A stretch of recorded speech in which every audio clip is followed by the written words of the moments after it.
One child, one teacher, one pen, and one book can change the world. Rightly so, teachers are the first guiding step in this big bad world. Without a mentor over our heads, a guide to distinguish between right from wrong, we will all be bodies without spirit.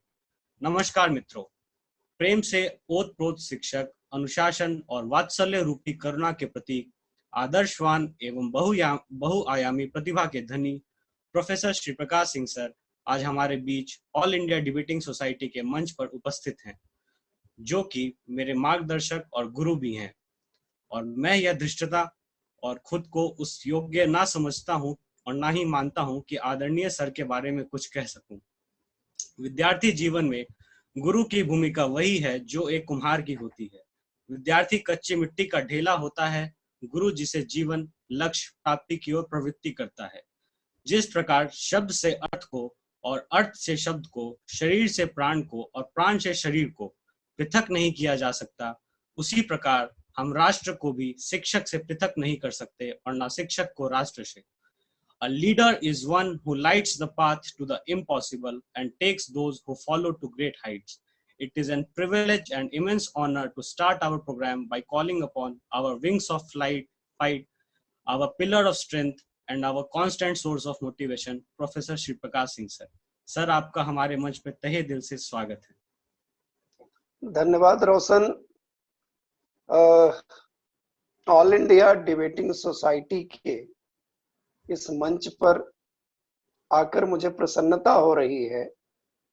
प्रसन्नता होने का कारण यह है, यह मंच मेरे विद्यार्थियों के द्वारा शुरू किया गया है और उनकी भागीदारी समाज में विमर्श बढ़ाने को लेकर है।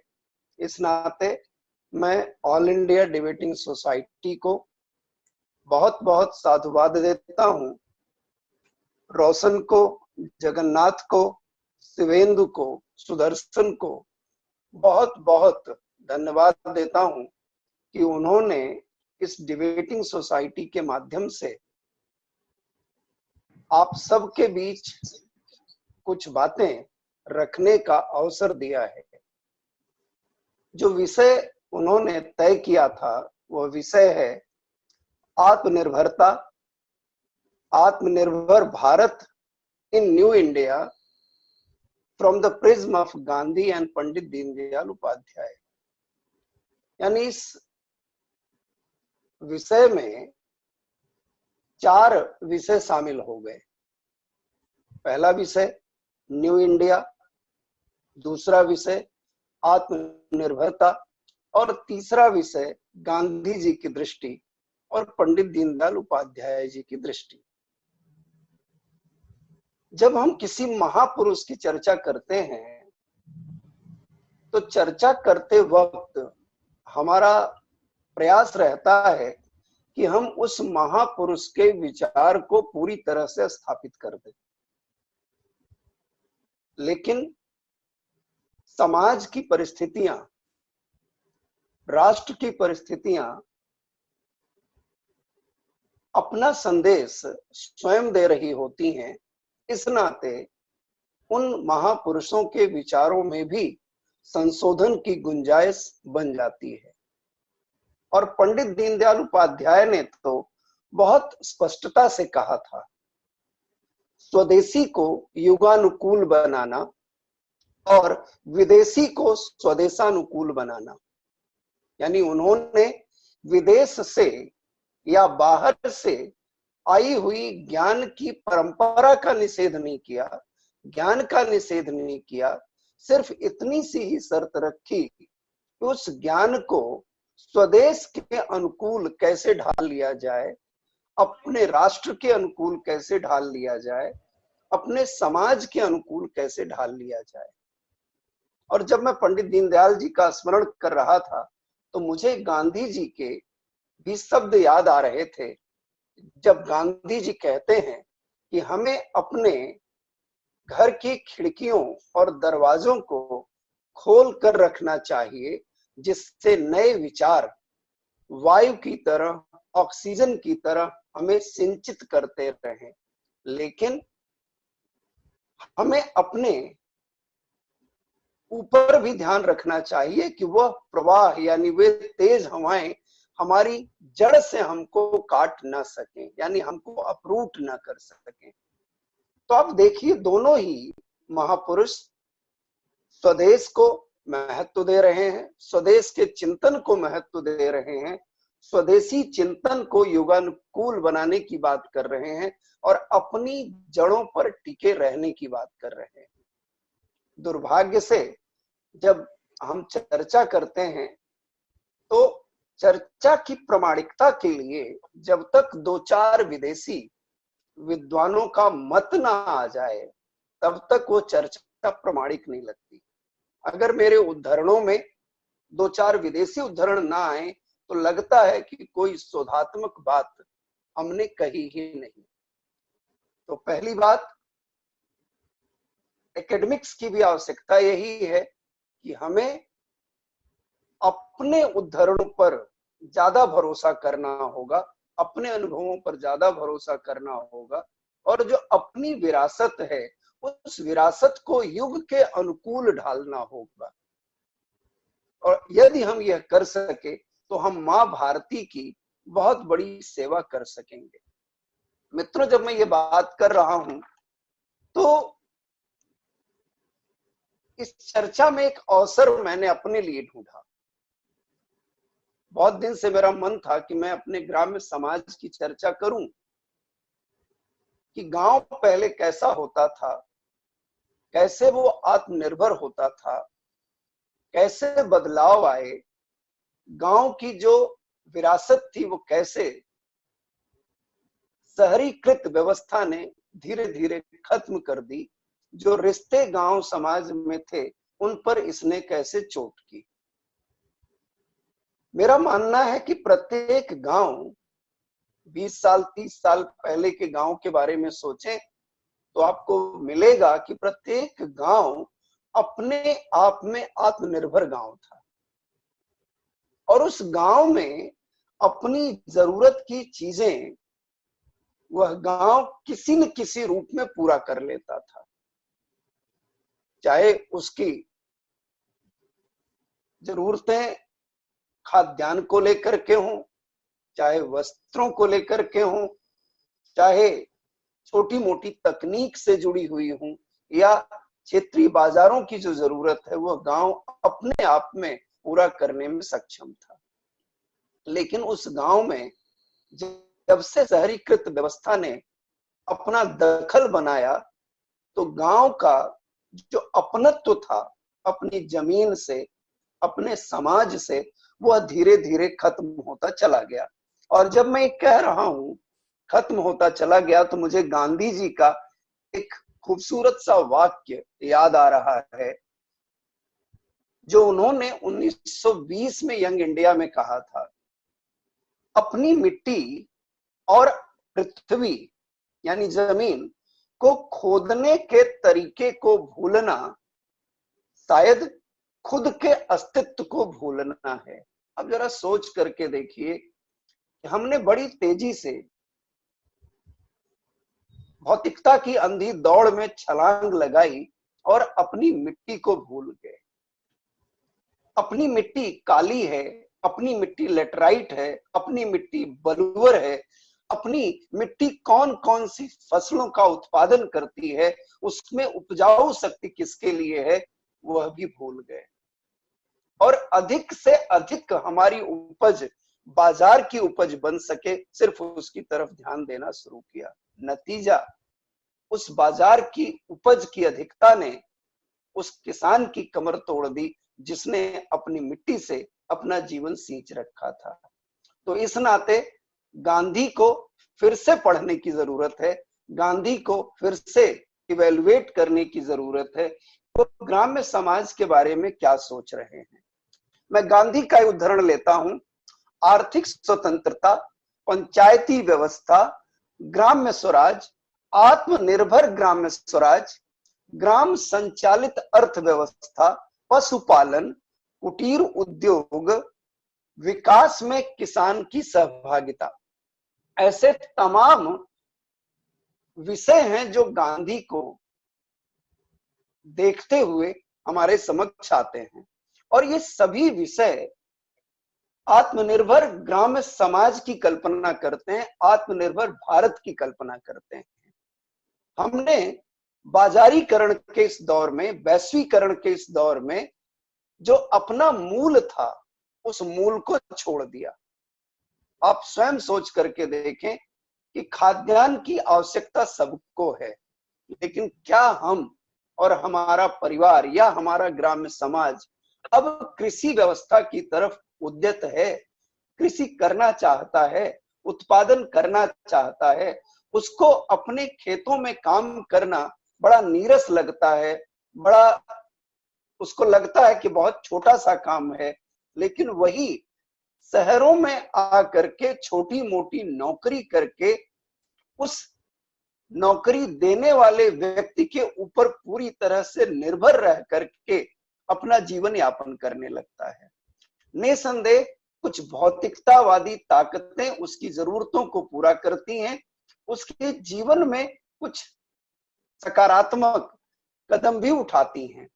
लेकिन अगर ग्राम्य स्तर पर ही उसको रोजगार दे दिया जाए तो आप सोचें कि उसका कितना बड़ा लाभ होगा। उसको फसलों की जानकारी दे दी जाए कि कौन सी फसल आपको किस मात्रा में उगानी है, और जब वो उगा ले तो उसका खरीदार, चाहे वो सरकार हो, चाहे वो एजेंसीज हो, चाहे वो बड़े कारपोरेट हाउसेज हो, सीधे वह खरीदार उसके पास पहुंचे। अगर वो खरीदार उसके पास पहुंचता है तो उसको समर्थन मूल्य भी मिल सकेगा, उसको उचित मूल्य भी मिल सकेगा, उसका आवागमन पर जो खर्च होता है वह भी बच सकेगा। उसकी जो फसल है वह कन्वेंशनल फसल होते हुए भी नकदी फसल के रूप में परिवर्तित हो जाएगी। एक मॉडल गांधी का है जिस मॉडल की बहुत कम चर्चा होती है, और वो चर्चा है गांधी का खादी मॉडल, गांधी का चरखा मॉडल। मित्रों, आपको जानकर के सुखद आश्चर्य होगा कि 1917 में गांधी के दर्शन के अनुसार 3 प्रमुख घटनाएं हो रही हैं। पहली प्रमुख घटना है साबरमती आश्रम, दूसरी प्रमुख घटना है चरखे का उपयोग, और तीसरी प्रमुख घटना है चंपारण का सत्याग्रह। उस वक्त गांधी जब चरखे की व्यवस्था शुरू कर रहे हैं तो गांधी को स्वयं 1908 के बारे में चरखे से संचालित होती हुई व्यवस्थाओं के बारे में जानकारी नहीं थी। गांधी जी को 1917 में पहली बार गायकवाड़ के पास एक गांव है, उस गांव बीजापुर गांव, उस बीजापुर गांव में गंगाबाई करके एक महिला है, उनके माध्यम से चरखा मिलता है। और कई लंबा समय वो गंगाबाई जो हैं उस कहां पे चरखा उपयोग होता रहा है, चरखे की बेल्ट क्या है, चरखे से फायदा क्या है, और चरखा कैसे काता जा सकता है, इन सब कामों की चिंता गंगाबाई गांधी जी के माध्यम से कर रही थी। तो जब ये चरखा मिला तो उस चरखे के उपयोग को लेकर के भी खूब चर्चा हुई। उस वक्त गांधी जी जब चरखे के उपयोग पर महत्व दे रहे हैं तो गांधी जी उसको अतिरिक्त आय के रूप में महत्व दे रहे हैं। और जब चरखे के उपयोग को लेकर के, उसकी उत्पादकता को लेकर के तमाम लोगों ने गांधी जी पर कटाक्ष करने शुरू किए तो गांधी जी ने 1926 में उन सभी कटाक्षों का, उन सभी आलोचनाओं का उत्तर देते हुए लिखा यंग इंडिया में कि मेरा उद्देश्य चरखे के माध्यम से किसी इंडस्ट्री को बंद करना नहीं है या उसके विकल्प के रूप में इसको खड़ा करना नहीं है। मेरा एकमात्र उद्देश्य है कि जो ग्राम्य समाज में लोग बेरोजगार बैठे हों उनको कुछ रोजगार उपलब्ध हो जाए, उनकी आय के कुछ अतिरिक्त साधन उपलब्ध हो जाएं। और गांधी जी उसी लेख में उद्धरण देते हैं कि जब यूरोप में, उनके शब्द में कोट कर रहा हूं, जब यूरोप में शैतानी ताकतों का प्रभाव नहीं था, यानी मशीनी ताकतों का प्रभाव नहीं था, तब तमाम संभ्रांत परिवारों की महिलाएं, राजा रानियां भी सूत काता करते थे, चरखा जैसे यंत्र का उपयोग किया कर। कपड़े सबको पहनने थे, काटने का तरीका वही था, बनाने का तरीका वही था। स्थितियां अलग हो सकती, परिस्थितियां हो सकती, मशीन का उपयोग बहुत बाद में शुरू हुआ। और चरखे की एक और विशेषता गांधी जी बताते हैं कि यह जाति धर्म से सबसे ऊपर है। मैं स्वयं जब आपसे बात कर रहा हूं तो मैं स्वयं याद कर रहा हूं कि अपने बचपन में जब मैं गांव में ही रह करके पढ़ता लिखता था, तो मैं देखा करता था कि मेरे अपने ही परिवार के कुछ बड़े बुजुर्ग महिलाएं, अड़ोस पड़ोस की तमाम महिलाएं चरखे पे सूत काता करती थी, उसकी ऊनी बनाया करती थी। उस सूत को बारीक कैसे किया जाए, उसके तमाम प्रयोग गांधी आश्रम के द्वारा किए गए। उसकी रंगाई कैसे हो, उसकी बुनाई कैसे हो, उसकी कताई कैसे हो, इसका स्किल भी लोगों को दिया गया। और आपको जान करके आश्चर्य होगा कि द्वितीय विश्व युद्ध के दौरान जब विदेश से हमारे यहाँ सामान आना बंद हो गया, विदेश से जब हमारे यहाँ वस्तुएं आनी बंद हो गई, तो उस बीच में 1,60,00,000 गज, 1,60,00,000 गज खादी वस्त्र का उत्पादन भारत ने 9 महीनों के बीच किया था। तो आप सोच सकते हैं कि कितनी बड़ी ताकत थी उस एक प्रयास की जो गांधी जी ने किया, जिसको समाज ने अपनाया। और आज भी आप देखें, नो डाउट खादी का बहुत सारा उद्योग उससे संबद्ध हो गया है, मशीनों का उपयोग बढ़ गया है, लेकिन आज भी कॉटन को कलेक्ट करना, उसका शोधन करना, उसको ऊनी बनाना, उसको काट करके फिर से खादी ग्रामोद्योग तक पहुंचाना और लोकल खड्डियों में उस पे वस्त्र का निर्माण करना, आप सोच सकते हैं कितनी बड़ी साइकिल है, जिस साइकिल में लोगों का जीवन सुधारने का कार्य किया है।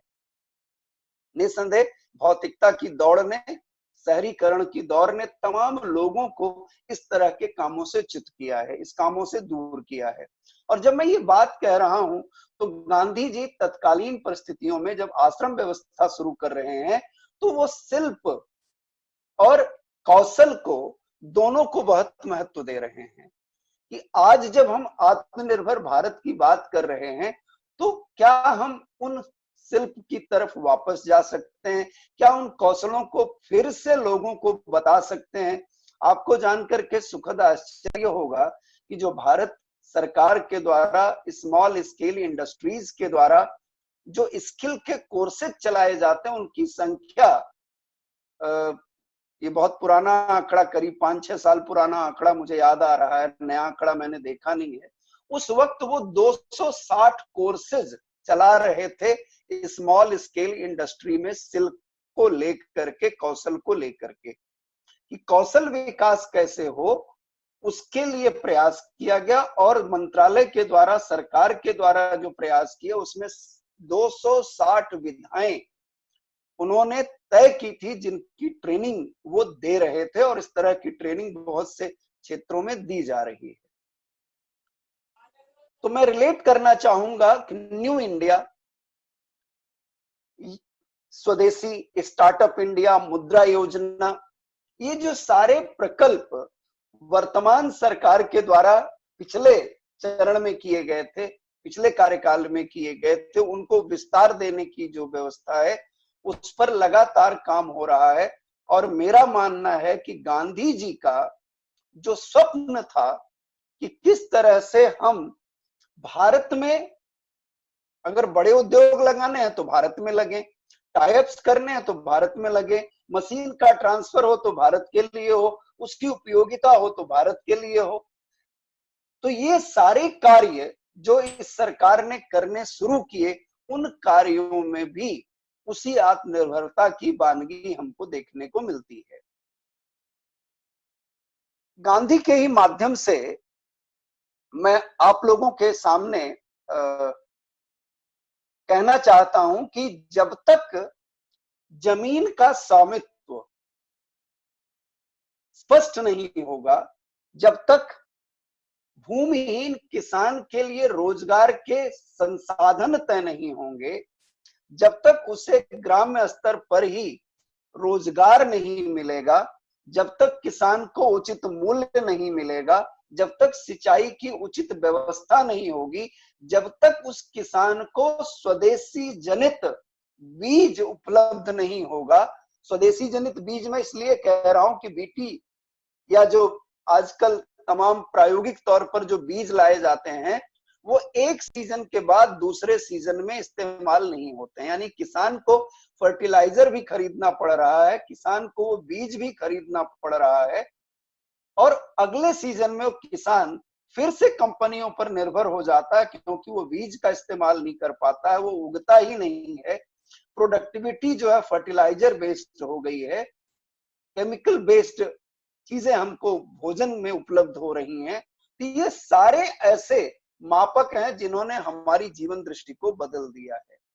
अगर हम अपने पुराने मूल्यों की तरफ वापस जाते हैं, क्योंकि हर भूमि की उत्पादकता और उसमें उत्पादित होने वाले खाद्यान्न बिल्कुल तय थे। किसी फर्टिलाइजर की आवश्यकता नहीं पड़ती थी, कंपोस्ट से हमारा काम चल जाता था। और किसान तो बहुत स्मार्टली कार्य करता था, सुतली की खेती करके, सुतली का पेड़ काट करके उसी खेत में पानी डाल देता था, तो सुतली की सड़न से उसकी उत्पादकता बढ़ जाती थी। आज स्थिति यह है कि उत्पादकता बढ़ाने के लिए हमको यूरिया का इस्तेमाल करना होता है। अगर इस साल मैंने 1 केजी यूरिया एक कट्ठे में इस्तेमाल की, तो अगली बार हमको वो 1.25 केजी इस्तेमाल करनी पड़ेगी। यानी वो यूरिया जो है जमीन की उत्पादकता को खत्म करता है। जब तक उसको सवाया ना मिले तब तक उत्पादकता जो है बढ़ती ही नहीं है। तो किसान का जीवन भी सरल हो, किसान के अनुसार उपयोग जमीनों का हो, उससे हमारा बहुत लाभ हो सकता है। लोग कहते हैं कि इंडस्ट्रियल पर्सपेक्टिव में आप इसको कैसे ढालेंगे। लेकिन गांधी जी जब अपना दर्शन दे रहे थे, तो उस दर्शन में कुछ कुछ बातें ऐसी हैं जो वर्तमान समय में स्वीकार्य नहीं हो सकती, या समाज ने स्वीकार ही नहीं किया। जैसे उनका ट्रस्टीशिप का सिद्धांत है, विमर्श हो सकता है, चर्चा हो सकती है, लेकिन मेरा मानना है जब तक समाज की कंडीशनिंग नहीं होगी, जब तक समाज में आध्यात्मिकता का भाव, स्वराज का भाव, सेल्फ गवर्नेंस का भाव, रिस्ट्रेनिंग ऑफ वांट्स का भाव, अपनी जरूरतों को सीमित करने का भाव, प्रकृति के दोहन का भाव, जब तक ये सब स्थापित नहीं होगा, तब तक वो ट्रस्टीशिप का जो कॉन्सेप्ट है वो पूरा नहीं होगा। लेकिन इस कोविड के समय में आप देखें कि समाज की तमाम प्रमुख संस्थाएं, उनसे जुड़े हुए लोग, आप सेवा भारती का उदाहरण ले सकते हैं, लाखों की संख्या में कार्यकर्ता सुबह से शाम तक लगा हुआ है, अपनी जेब से अनुदान भी देता है, सहयोग भी करता है, शारीरिक रूप में उपलब्ध भी रह रहा है, तमाम तरह की मदद कर रहा है। तो एक बहुत बड़ा ट्रस्टीशिप का ही उदाहरण मुझे ये दिखता है। अन्य संस्थाएं, कुछ मंदिर हैं, कुछ गुरुद्वारे हैं जिनके द्वारा भी ये कार्य किए जा रहे हैं, मैं उसमें भी उनको समाज का ट्रस्टी ही मान करके चलता हूं। उनके द्वारा समाज के ट्रस्टी के रूप में कार्य किया जा रहा है, लेकिन पूरा समाज ट्रस्टी के रूप में कन्वर्ट हो, उसके लिए उस अध्यात्मवादी स्थिति पहुंचना बड़ा आवश्यक है। और जिस परिस्थितियों में हम हैं फिलहाल, वो कल्पना ही दिखती है। कॉटेज इंडस्ट्रीज को पंडित दीनदयाल उपाध्याय भी बैकबोन के रूप में चित्रित करते हैं, लेकिन जितना फोकस गांधी जी का कॉटेज इंडस्ट्रीज पर है, स्मॉल स्केल इंडस्ट्रीज पर है, उतना फोकस पंडित दीनदयाल का नहीं है। पंडित दीनदयाल कहते हैं कि हमें मझोले स्तर की औद्योगिक इकाइयों को ग्रामीण समाज के क्लस्टर्स के बीच में लगानी चाहिए, और जब हम इंडस्ट्री लगा रहे हों तो उस इंडस्ट्री को लगाने में 7M फैक्टर्स, उनकी जो अर्थनीति की दिशा उनकी पुस्तक है, उस पुस्तक में उन्होंने प्रोफेसर M विश्वेश्वरैया का जिक्र किया है। और उनके द्वारा 7M फैक्टर्स की बात उन्होंने की है। उन 7M फैक्टर्स में वो कहते हैं money, management, material, man power, machine, market and means of transportation. यानी ये 7M फैक्टर्स हैं। जब कोई इंडस्ट्री हम लगा रहे हों तो भारत के संदर्भ में इन सातों फैक्टर्स को ध्यान में रख करके अगर हम इंडस्ट्री लगाते हैं तो वो इंडस्ट्री चाहे स्मॉल स्केल इंडस्ट्री हो, मिडिल सेगमेंट इंडस्ट्री हो या हैवी इंडस्ट्री हो। हैवी इंडस्ट्रीज को वो गांधी जी की ही भांति अंतिम चॉइस के रूप में रखते हैं। लेकिन एक बेसिक डिफरेंस है। बेसिक डिफरेंस ये है जिसको समझने में शायद भारत ने बहुत देर कर दी। पहली बार उसको समझने का काम, उसको क्रियान्वित करने का काम अटल बिहारी वाजपेयी जी की सरकार में किया गया था। पंडित दीनदयाल जी 1953 में उत्तर प्रदेश में भारतीय जनसंघ की प्रांतीय बैठक में बोलते हुए कहते हैं कि हमारी अर्थनीति किस तरह की होनी चाहिए, और उस अर्थनीति का विवेचन करते हुए वो कहते हैं कि हमारी अर्थनीति में इंफ्रा प्रोजेक्ट्स को पूरी तरह से सरकार के हाथ में रख देना चाहिए। अब आप स्वयं सोच करके देखें कि infra projects in hands of government, लेकिन इस विचार पर काम किसने किया? इस विचार पर काम किया अटल बिहारी वाजपेयी जी की सरकार ने, जिन्होंने पूरे देश में उत्तर से दक्षिण और पश्चिम से पूर्व तक चारों कोनों तक एक बहुत बड़ा जाल सड़कों का खड़ा किया। उन हाईवेज के साथ ग्राम्य समाज जुड़ सके तो प्रधानमंत्री ग्रामीण सड़क योजना का विचार रखा। जब तक गांव का मार्केट से नजदीकी संबंध नहीं होगा, सुगम संबंध नहीं होगा, तब तक बाजार गांव तक पहुंचेगा नहीं। मैं जब कह रहा हूं बाजार गांव तक पहुंचेगा नहीं, तो मेरा गांव के बाजारीकरण का मैं समर्थन नहीं कर रहा हूं, रादर मैं उसके विपक्ष में खड़ा रहता हूं। मेरा मानना है कि बाजार की जो जरूरतें हैं उन जरूरतों को गांव अपनी उपज से, अपने उत्पादन से, अपने वितरण से, अपने सप्लाई चेन से पूरा करे तो गांव भी समृद्ध होगा। और जो बीच में तमाम बिचौलिए उसके उत्पादन में सेंध लगा देते हैं, वह प्रक्रिया भी काफी हद तक बचाने में हम कामयाब हो जाएंगे। एक और बड़ी खूबसूरत बात जिसका उत्तर प्रदेश सरकार में कुछ उपयोग हो रहा है और उसको देखते हुए मुझे लगता है कि एक बेहतर आर्थिक ढांचा उत्तर प्रदेश सरकार दे सकेगी और पूरा देश शायद उस मॉडल को आगे चल करके स्वीकार करेगा। वो मॉडल पंडित दीनदयाल उपाध्याय ने 1953 में ही दे दिया था, अर्थनीति के संदर्भ में दिया था। वो था एक परिवार एक उत्पादन। ये बहुत बड़ी बात है, एक परिवार एक उत्पादन, यानी ग्राम व्यवस्था छोटे बड़े के बीच में न पड़ के इस रूप में विभाजित हो जाए, इस रूप में वर्गीकृत हो जाए कि लोग अपने उत्पादन तय कर लें कि मुझे ईख की खेती करनी है, मुझे धान की खेती करनी है, गेहूं की खेती करनी है या सब्जी की खेती करनी है, किस हद तक करनी है। एक परिवार एक उत्पादन। अगर वो बढ़ई का परिवार है तो ग्राम्य समाज में उस परिवार के माध्यम से ग्राम्य समाज की जो तात्कालिक जरूरतें हों वो पूरी हों।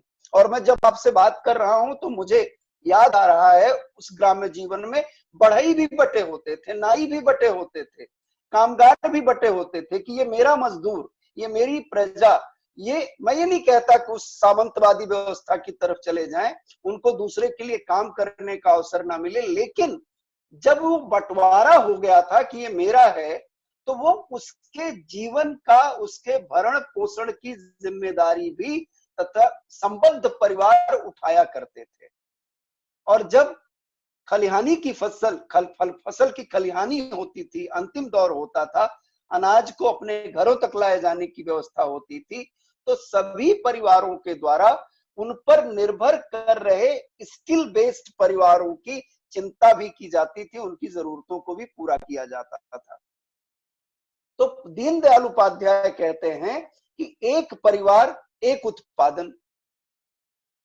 अब उसको यूपी गवर्नमेंट ने एक जिला एक उत्पादन के रूप में बढ़ावा देने का प्रयास किया है। निसंदेह उसकी सफलता के बाद वह और नीचे की तरफ जाएगा। अगर वो एक गांव एक उत्पादन ना भी हो तो कम से कम क्लस्टर ऑफ मार्केट में वो चीजें आ सके जो कि विलेज सेंट्रिक मार्केट हो, और खरीदार को या बड़े साहूकार को या कारपोरेट हाउस को पता हो कि किस मार्केट में जाने के बाद आसानी से कौन सी वस्तु उपलब्ध हो सकती है। हाँ, इसमें एक बात को अवश्य ध्यान रखना चाहिए कि जो किसान है उसको नगदी मिल सके, उसकी तुरंत व्यवस्था की जानी चाहिए। और अगर हम ये कर पाते हैं तो मुझे लगता है कि देश को या उस किसान को आत्मनिर्भर बनाने में हमारा बहुत बड़ा योगदान हो सकेगा, समाज का बहुत बड़ा योगदान हो सकेगा, और इस पूरी व्यवस्था का लाभ पूरे देश को मिल सकेगा। तो वर्तमान समय की सरकार के द्वारा, कुछ राज्य सरकारों के द्वारा जो प्रयास स्थानीय स्तर पर रोजगार उपलब्ध कराने के किए जा रहे हैं, मजदूरों को एक सेंस ऑफ सिक्योरिटी देने का किया जा रहा है, साथ में उत्पादन के माध्यम से उनको एंगेज करने का उसी स्तर पर प्रयास किया जा रहा है, बड़ा सराहनीय कदम है। मेरा मानना है कि ये माइग्रेशन, शहरों की तरफ जो भागने की प्रवृत्ति है, उस प्रवृत्ति को रोकने के दो प्रमुख कारक हो सकते हैं, और ये दोनों प्रमुख कारक टेस्टेड कारक हैं, इस पर विवाद नहीं हो सकता है। पहला कारक है उत्तम शिक्षा और दूसरा कारक है उत्तम स्वास्थ्य व्यवस्था। अगर हम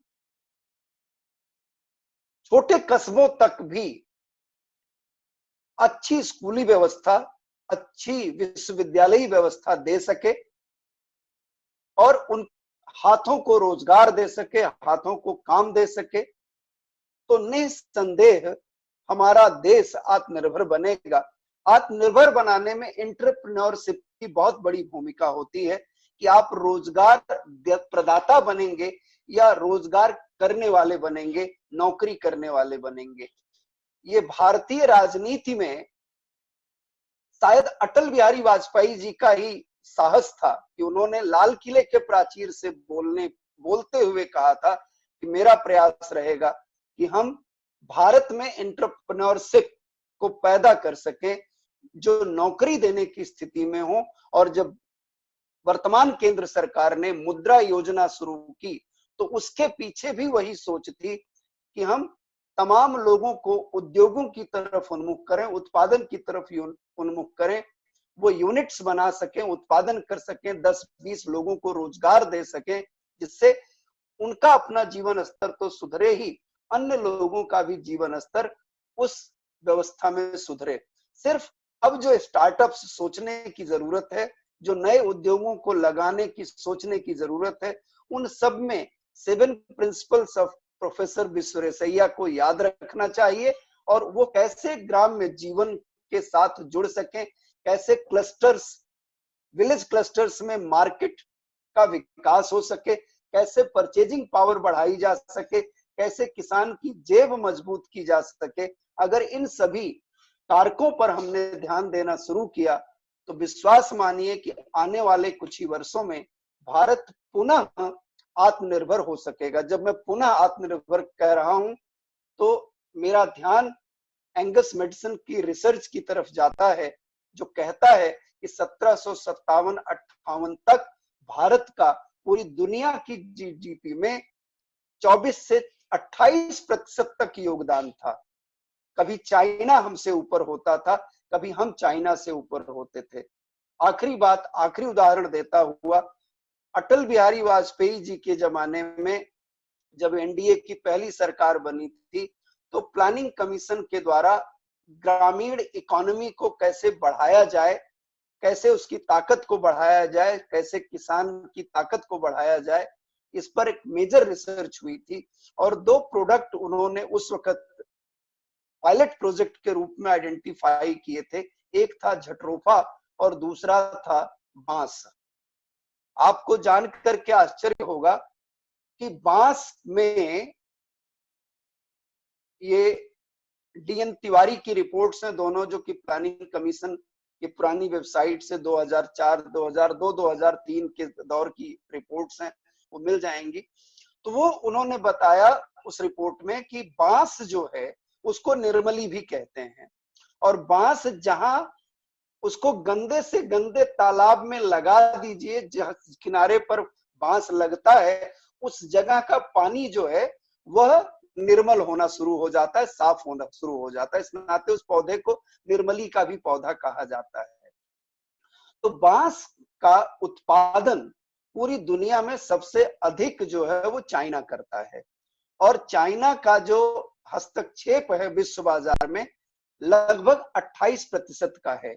और एक भारत की जो आबो हवा है, उस आबो हवा में उस मिट्टी के हिसाब से यह प्लांट आसानी से उगाया जा सकता है।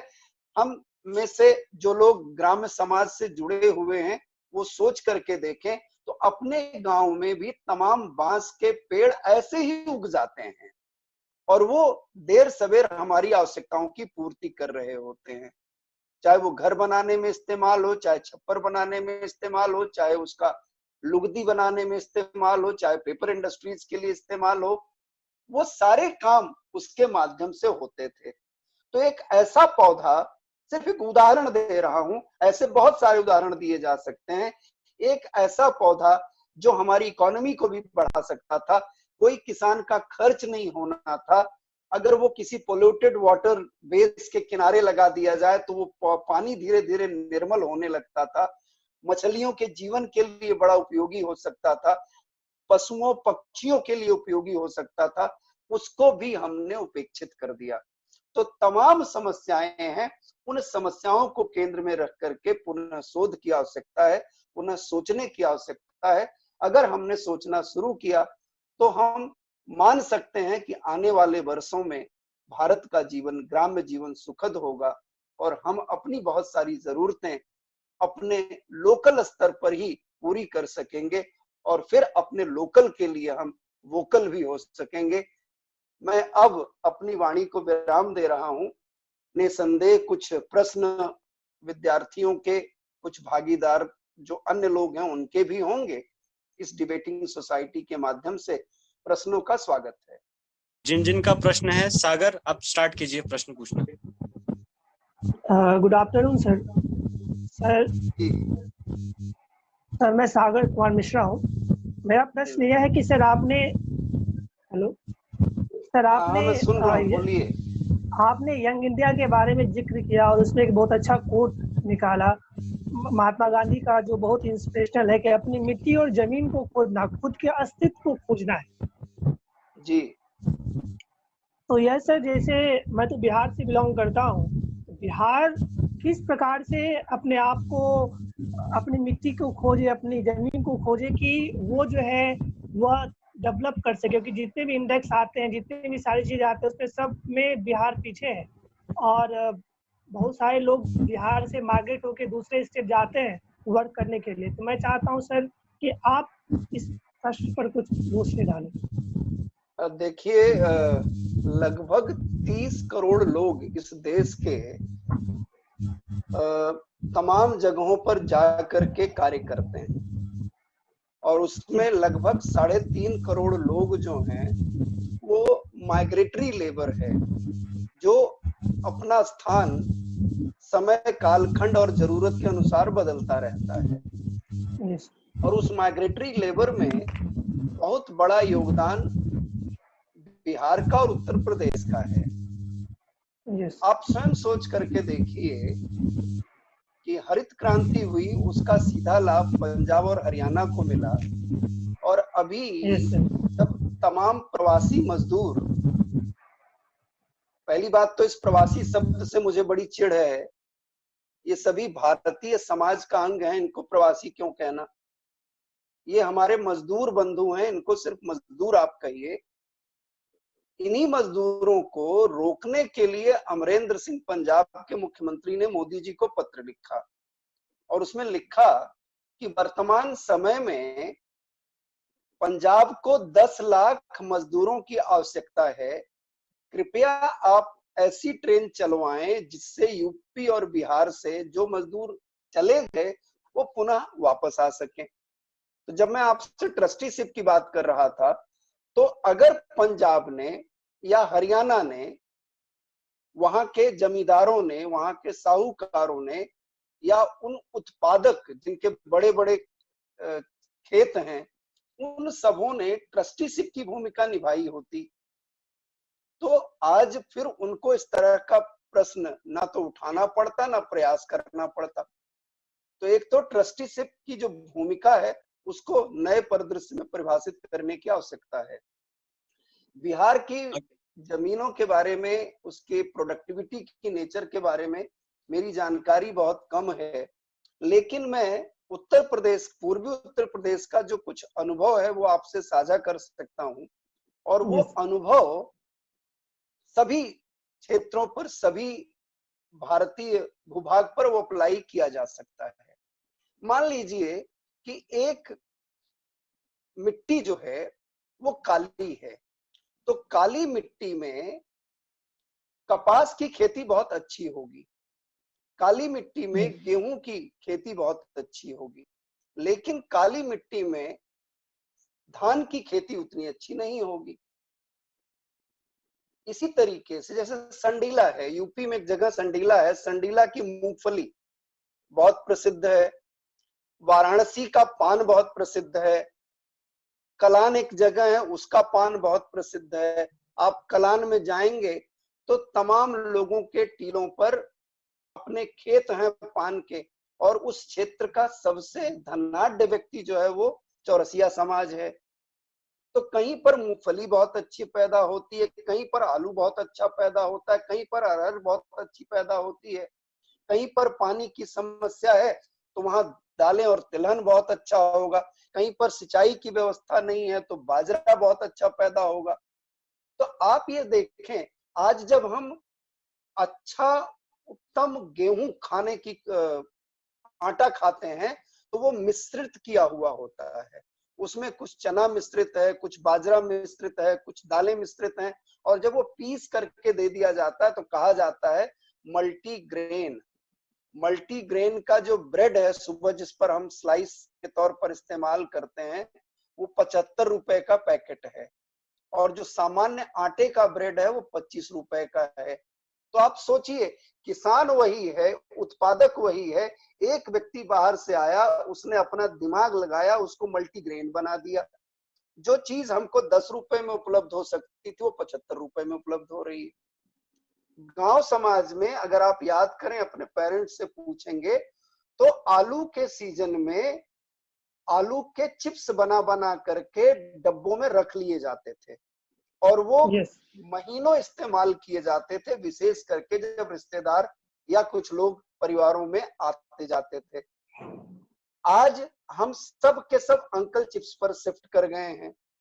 उस परंपरागत परंपरा में हम अपने ही खेत का आलू, अपने ही खेत का टमाटर, अपने ही खेत का मिर्च इस्तेमाल करते थे, सिर्फ नमक हमको बाहर से खरीदना पड़ता था। उसकी प्योरिटी भी होती थी। सड़ा हुआ आलू हम और आप जान करके तो चिप्स बनाने में इस्तेमाल नहीं करेंगे, लेकिन वो करते हैं। तो प्योरिटी भी रहे, हाइजेनिक भी रहे, और अपना श्रम भी लगे, अपना खर्च भी बचे, ऐसी एक व्यवस्था थी।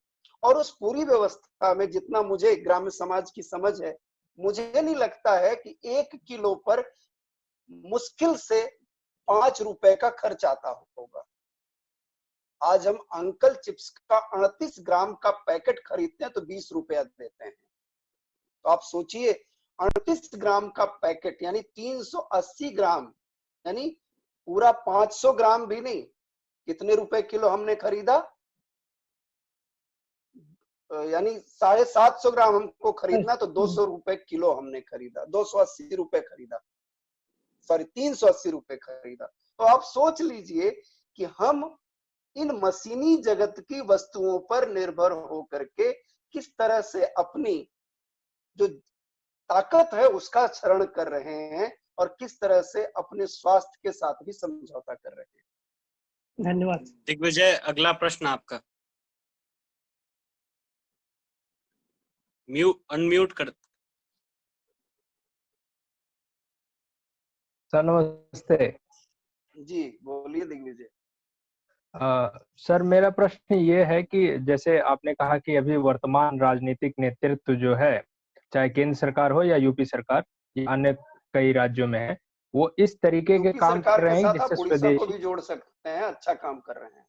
जी ये नहीं कि सिर्फ जी भाजपा सर, की तो सरकार ये ही अच्छा काम कर रही है, कुछ अन्य लोग भी अच्छा काम कर रहे हैं। जी जी सर, तो कुछ सरकारें हैं जो ऐसा ग्रामीण और स्वदेशी विरासत को और ग्रामीण अर्थव्यवस्था को बढ़ावा देने का काम कर रही हैं, लेकिन आजादी के बाद ऐसा नहीं किया गया। इसके लिए आप राजनीतिक नियत को दोष देना सही कहेंगे, या फिर हम कहें कि उस समय हमारी मजबूरी थी कि हमने कृषि अर्थव्यवस्था पर और ग्रामीण अर्थव्यवस्था पर ज्यादा ध्यान ना देकर औद्योगिकरण की तरफ शिफ्ट किया? देखिए, जब भी नेतृत्व परिवर्तित होता है या नेतृत्व मिलता है, तो नेतृत्व की नियति, नेतृत्व का अपना अनुभव, नेतृत्व की अपनी समझ, ये बहुत मायने रखती हैं। नेहरू जी प्रधानमंत्री बने, विशेष परिस्थितियों में बने। अगर आप कांग्रेस की वर्किंग कमेटीज का इतिहास उठा करके देखेंगे, उसके विमर्श उठा करके देखेंगे, तो सभी प्रांतीय जो गठ थे वे सरदार पटेल को देश का प्रधानमंत्री बनाना चाहते थे। एक व्यक्ति जिसकी शिक्षा दीक्षा विदेश में हुई, एक व्यक्ति जो पूंजीवाद की चकाचौंध से प्रेरित था, एक व्यक्ति जिसने विदेशों से ही सीखना सब कुछ श्रेयस्कर माना, तो उसके हाथ में नेतृत्व जाने का एक नुकसान भारतीय समाज को हुआ। हैवी इंडस्ट्रीज का लाना कोई बुराई नहीं थी, लेकिन भारतीय समाज एग्रीगेरियन समाज है, कृषि व्यवस्था पर आधारित समाज है, और उसकी उत्पादकता अगर बढ़ जाती तो मुझे लगता है कि भारतीय समाज का ज्यादा भला हुआ होता। लाल बहादुर शास्त्री के जमाने में PL 480 का जो एक इश्यू अमेरिका के साथ पैदा हुआ था, उसको लाल बहादुर शास्त्री ने बड़ी बुद्धिमत्ता से टैकल कर लिया था। तो समस्याएं थी, उत्पादन की समस्या थी, वितरण की समस्या थी, विकास की समस्या थी, इंफ्रास्ट्रक्चर की समस्या थी। कोई पूंजीपति उस स्थिति में नहीं था कि भारत में इन्वेस्ट करे। जो इन्वेस्टमेंट आना था वो सरकार से सरकार के पास आना था, राष्ट्र के द्वारा राष्ट्रों के पास जाना था। तो एक ऐसी परिस्थिति थी। उस परिस्थिति में तत्कालीन नेतृत्व ने यह फैसला लिया कि हम हैवी इंडस्ट्रीज को जब लगाते हैं तो हमारा ज्यादा भला होगा।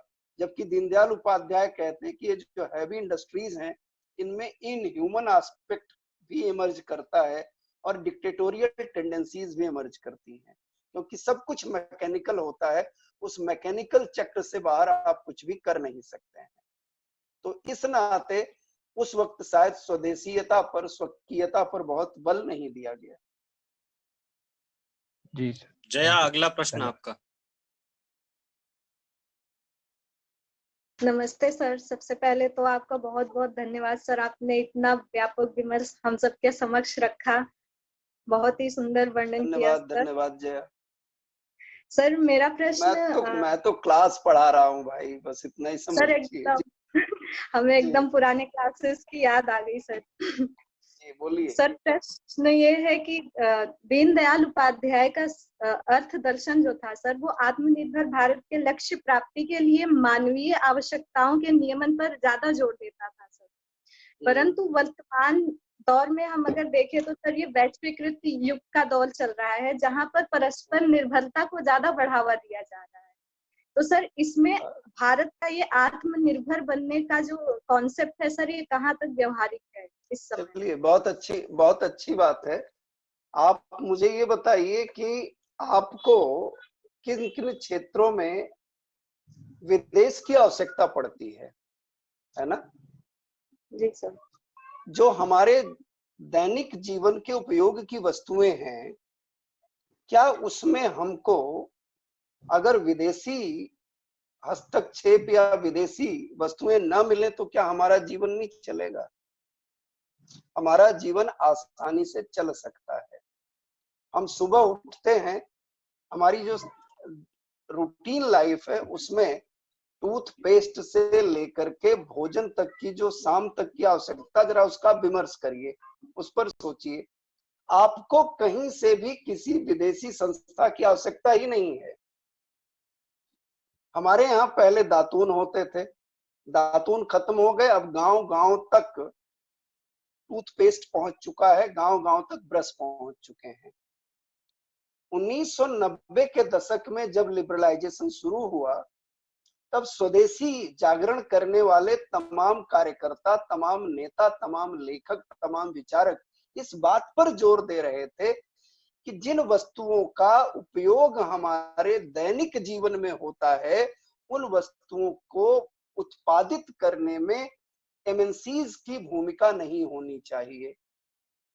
आपको जान करके आश्चर्य होगा कि प्रॉक्टर एंड गैम्बल जो कॉलगेट बनाती है, यह कंपनी 80s के दशक में घाटे में चल रही थी, लेकिन जैसे ही लिबरलाइजेशन शुरू हुआ, प्रॉक्टर एंड गैम्बल्स कुछ ही समय में बहुत प्रॉफिट में पहुंच गई और एक छोटे से बच्चे को भी वो छोटा सा एडवर्टाइजमेंट याद रखता था, आहा मीठी मीठी।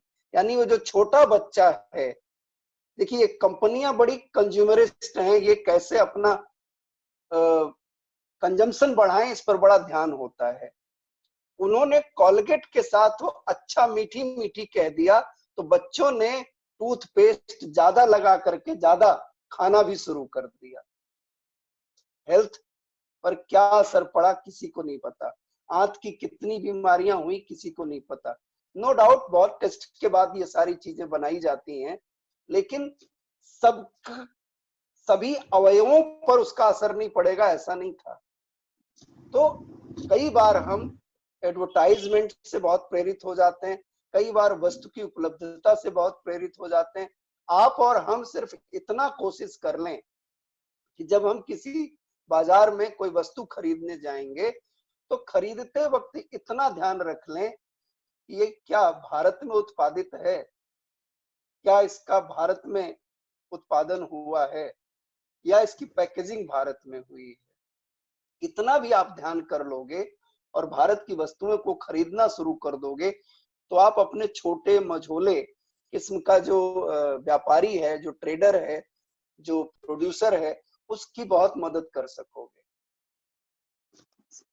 अगला प्रश्न रेखा आपका, अनम्यूट करके पूछिए। प्रणाम सर। हाँ रेखा बोलिए। सर जो हमारा प्रश्न है वो ये है कि सर अगर प्रेजेंट कंडीशन देखी जाए तो बहुत ज्यादा जो मजदूर हैं यहाँ से दिल्ली से बड़े बड़े जो शहर है वहां से पलायन कर रहे हैं।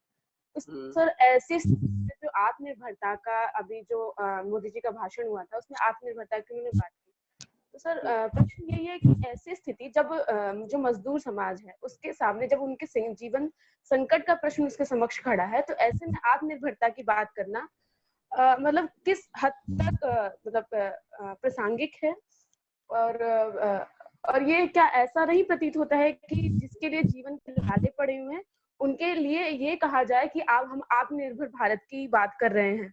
तो सर ये तो हमें एक छलावा सा प्रतीत होता है कि ये छलावा। नहीं बिल्कुल रेखा, आपका जो सवाल है ना बहुत मुफीद सवाल है, बड़ा अच्छा सवाल है। देखिए ये जो मजदूर अपने घरों को वापस लौट रहे हैं, किसी एक महीने 10 दिन 20 दिन के अंतराल में नहीं आए थे। ये सभी मजदूर अर्बन सेंटर्स में सालों साल की प्रक्रिया में आते हैं। कुछ लोग चले जाते हैं, कुछ लोग रह जाते हैं, ज्यादातर लोग रह जाते हैं। और अभी कोविड के चलते उत्पादन भी बंद है, वितरण भी बंद है। जिन परिवारों में वो लोग काम कर रहे थे वो परिवारों या औद्योगिक इकाइयां भी उनसे काम लेने की स्थिति में नहीं है। तमाम जो उत्पादक वर्ग के लोग हैं, जो मझोले स्तर के लोग हैं, उनकी आर्थिक स्थिति बहुत खराब है। उनका पुनः उद्योग शुरू हो सके, वो लोगों को जीविका दे सके, एक साइकिल पुनः बन सके, वो बहुत सारे काम इस कोविड-19 के चलते प्रभावित हुए हैं। तो अगर एक सीमित समय में इतनी बड़ी पॉपुलेशन, जिस लगभग जो 3.5 करोड़ के आसपास है, पूरे देश से माइग्रेट होती है, तो वो कहीं न कहीं हमको दिखती है, परेशान करती है और अव्यवस्था भी दिखती है। क्योंकि कोई भी सरकार अपने संसाधनों के आधार पर इतनी इक्विप्ड नहीं है कि वो इस माइग्रेशन की समस्या का सामना कर सके। सरकार के द्वारा तात्कालिक तौर पर जो परिस्थितियां बनी हैं, उसमें जो काम किया जा सकता है कि वो अपील करे कि भाई लोग सैलरी देते रहें, वो अपील करे कि किराया ना लें, वो अपील करे कि शोषण ना हो।